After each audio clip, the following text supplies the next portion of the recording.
Hey, Centennial family. As you might recall, a couple months ago, we had a series of 18 roundtable conversations here at Centennial Covenant Church on the topic of gender identity and the church.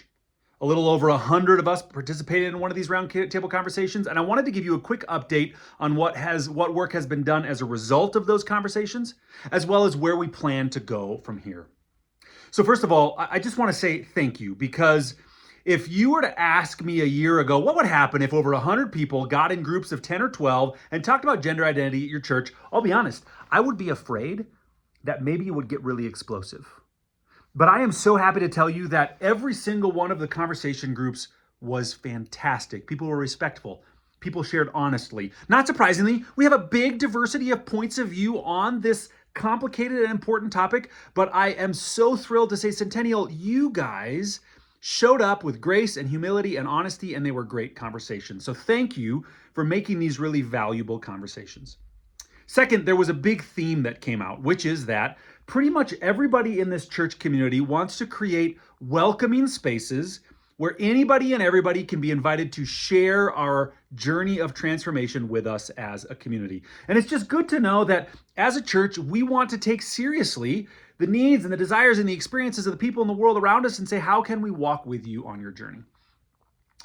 That said, the challenge really comes when we get to the level of practicalities and details. What does that really look like?